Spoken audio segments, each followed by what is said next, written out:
My name is Madavar. I'm also in the first year MArch at Daniels, and I also did my undergrad at Daniels.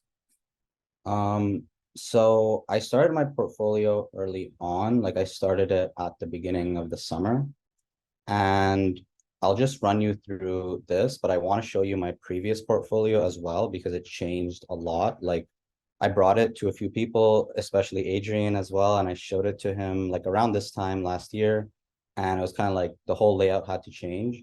So like before I start going through this, I just want to say that whatever you guys see in our portfolios, like it's really revised. It never turns out how you expected. A lot of people will produce their drawings on the side and they'll think to themselves like I can just lay out my drawings and everything will be fine. It'll turn out nice, but I can show you that I tried that myself and it doesn't really work like that. You have to curate your work with how you're thinking of showing it in your portfolio. So I went with something a little bit unconventional, like it's really wide because I went with a layout that's just two squares next to each other. So this is the cover and the intro, it's all academic work. I don't have any professional work or any competitions in here. I don't think you need those. I think it's good to have a diversity, but if you only have academic work, like I think that's also fine too. It just matters how you showcase it. So I started with Landscape Studio. And for each of my projects, I have this kind of main like eye-catching photo here. And then I have my description and title. And you'll see that that repeats for every project. And this was like a historical precedent. So I have this like timeline below where I kind of removed the timeline aspect of it. I just kept it like a couple of sections and plan. And then I kind of mirrored a plan with this model photo of a plan. So it kind of works back to back with the design proposal. And then I have like this kind of diagram for all the logic for each of the different parts of the park.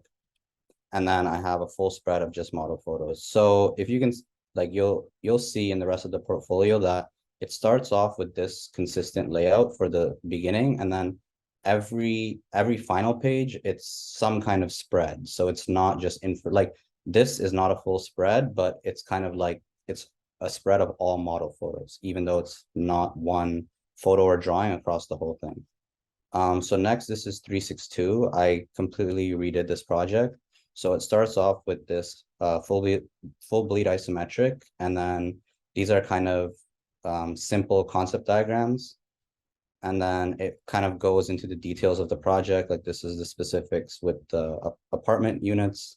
And then you kind of have like a plan and perspective of the design altogether. And then it ends on the spread of a section perspective. And this is 201. I didn't really want to revise my 201 too much. A lot of people do revise it, especially because second year work is not as strong. And you'll see there's kind of like it's not as strong as my other projects in terms of how much I showcase. Like I kind of just put some model photos and the diagram and this one section that I did, and I kind of left it at that because it is second year work. But I think the point of this also is that you don't need to stay focused on the point of the studio. I like this is a design studio and you should have plans and diagrams and whatnot. But I just took this as an opportunity to say I made some good models, so I'll just put model photos and like one good drawing, but I don't have to overcomplicate what that studio was in the past. For this, it was the first semester of thesis, so there wasn't that much work. I just had this full bleed ISO and then like a full spread. And you can see I also don't have headings. Adrian said this to me after, like I put in small headings where it may really be needed, but you can see here I don't have headings. I kind of just have floating text. I mean, it's not ideal. I think I do it in a clean way where it's minimal, but it makes more sense to have headings so your viewer understands what they're looking at and it's easier for them to navigate. This is casting. I showed this to Angela. So this is like precedent study, process photos, a lot of especially coming from Daniels, there's not any courses where process work is a priority. And I asked Angela if I could see her portfolio for to see how she did process work. Because it was hard to lay it out. So I think I ended up with kind of a decent spread. But her advice for me when she saw this spread was it looks good, but maybe since everything else is in color and I black and whited this just to have it consistent, maybe I could go in Photoshop and actually add the color back to the original piece or add the color back here just so it would stand out more and be balanced as a spread altogether. So I just ended with these photos. This was candle wax and then clay slip on this side. And I ended off with this with Miles's studio, and this was a collaborative project that we redid after the course is over. And again, like I started with a few squares as my like eye-catching shots to put on the cover for each project, and that's kind of what dictated how like the rest of my flow for organizing the portfolio. So yeah, just some diagrams and kind of like a precedent analysis, and then it ends with this timeline. I got some comments on 1 second. I got some comments on why I chose to organize it in this way. You want to think about the order that you put your projects in.